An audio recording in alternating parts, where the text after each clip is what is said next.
here I will try to finish my comments on nominalism. Well, what we've seen in the previous clip is that what gets done so often in economics, and I suppose in other subjects, is that we change the meaning of words. Often we narrow it down, sometimes change it entirely, in such a way that once narrowed down or changed, we can now make it amenable to the theoretical enterprise that we've got in mind, to the economic model, for instance, or to quantitative analysis. And so the key here is that we change the meaning. And that is a feature that, in a sense, is permissible in nominalism. Nominalism holds that really, when it comes to universal terms, they are not signifying anything that exists in real life. The only thing that exists are individuals. And so how we draw boundaries is, in a sense, arbitrary. What names we use, what terms we use to signify whatever boundaries we've drawn are equally arbitrary and a matter of convention.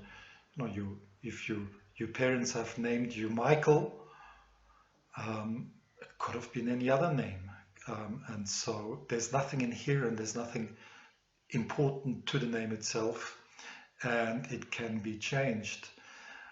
Later on we will see, of course, this has got some ramifications, and the ramifications are that it's forcing us to become,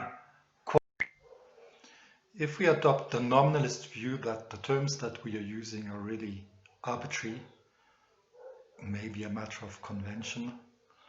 Milton Friedman used to call it a filing system, that the language we use in economics, the terms we use in economics, there's no obvious correlation to what's out there in the world, and it's just a filing system. And we adopt that approach in much of economic analysis when, for instance, we're talking about perfect competition, knowing that a perfect competitive system doesn't exist.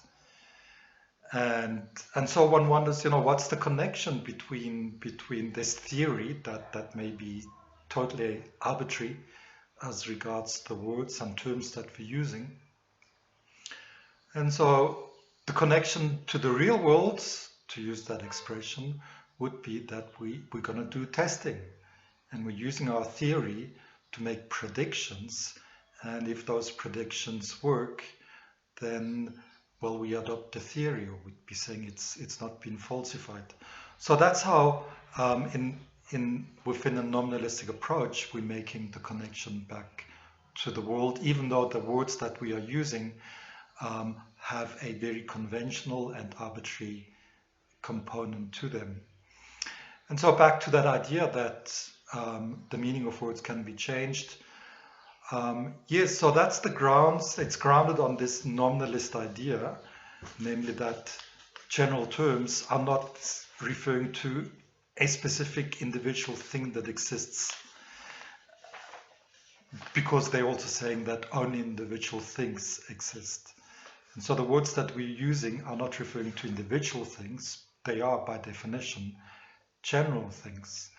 I've just used the expression by definition. Here is what philosopher John Stuart Mill, the leading political economist of the 1840s to 1870s, leading philosopher of that period, what he said about definition. He said, a definition is always a definition only of words. So if ever you thought that definitions are of things, well, John Stuart Mill is trying to make you think again. But if a definition is only of about words, a definition of other words, then you're caught in this web of words. It's as if you're looking at the dictionary, and every word in the dictionary is defined by another word. And so, well, you're just working within the dictionary, not outside the dictionary. It is an approach that was already proposed in 1651 by Hobbes. Let's look at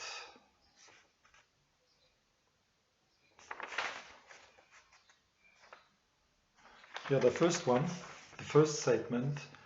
And therefore, in geometry, men begin at settling the significations of the words. In other words, in geometry, we start by deciding how we're going to use words.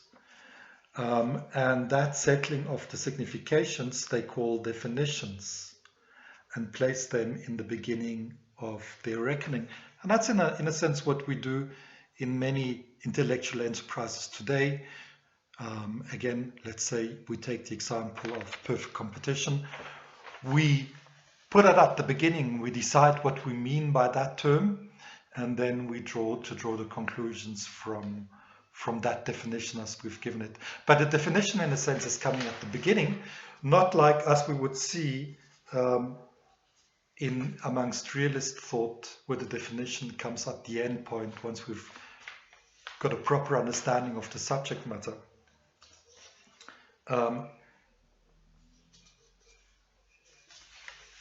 In a sense, it goes back to the old Greeks, all the way to the Greeks.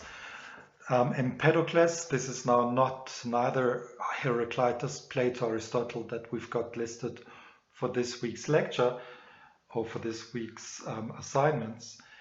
But notice what he says. He says there is no birth. Okay, he's talking about birth and death. And you know what he says? Birth and death really doesn't exist, because everything is just a rearrangement of the position of particles. That, it's the idea that when you die, the moment after you die, well, everything is still there. All the same particles that used to make up your body, they are still there. And so he says, well, birth and death really doesn't exist. It is just a matter of particles being rearranged. And therefore, he's got that.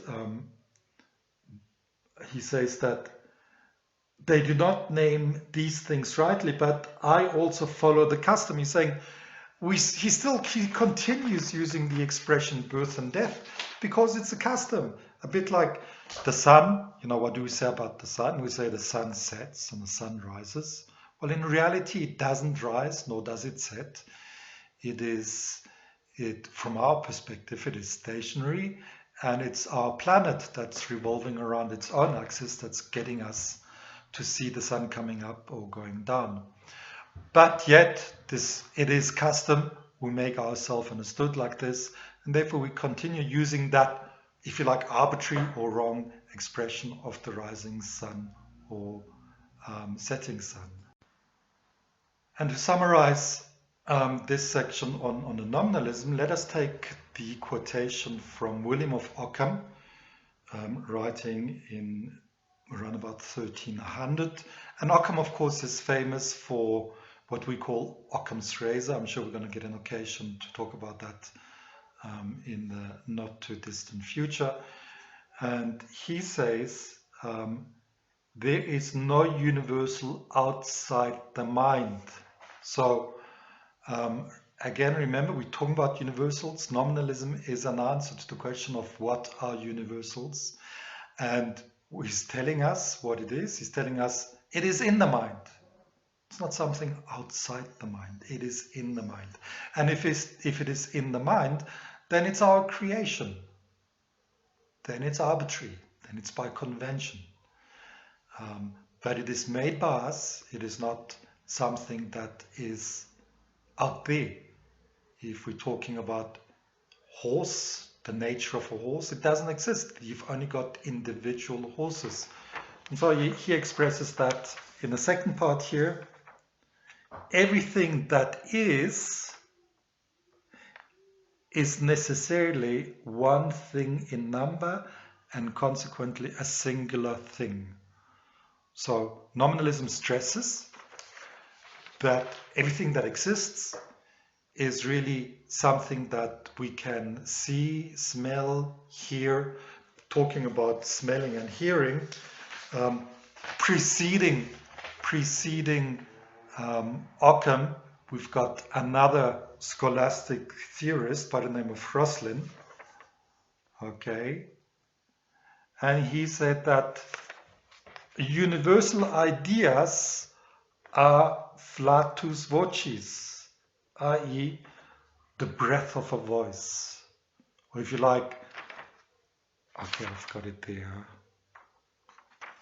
Not much more than farts. So when I use general terms in talking to you now, it's like I'm just blowing a lot of hot air. And that leads us back to the question, if that is so, what is the connection to reality? And to the degree that economic theory, not only economic theory, but many of the other subjects as well, sociology has gone that way and political science has gone that way, not everywhere in the world, but certainly those that want to be scientific.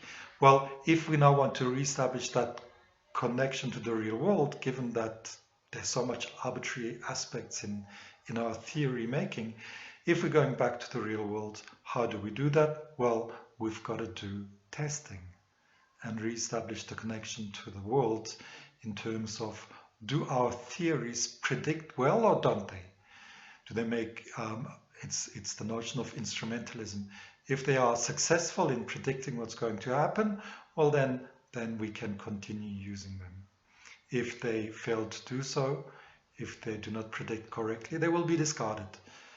And that I'm sure you've come across in much of your economic theory, sociological theory, and political theory. And you can see how it is related to a large degree to the nominalist view of what is the status of general and universal terms. The unavoidable conclusion that arises from all of this eventually has to do with truth, and we've got a nice summary of that view of truth by one of the important thinkers that we're going to meet in about 2 weeks from now, Thomas Hobbes, very important in politics as well. He was writing in the 1650s roundabout, the book Leviathan, here written in 1651. We're just looking at the very last statement here. And what does he say? For true and false are attributes of speech, not of things. In other words, whether something is true or not is not a matter of the state of affairs that you can witness, feel, see, but given this approach of the nominalism, it is a matter of, are you using language correctly? Truth and false, well, they are attributes of speech, not of statements about the world. And that is in total contrast to the realist approach, or the realism of Aristotle and others, and we'll be talking about that probably in tonight's lecture.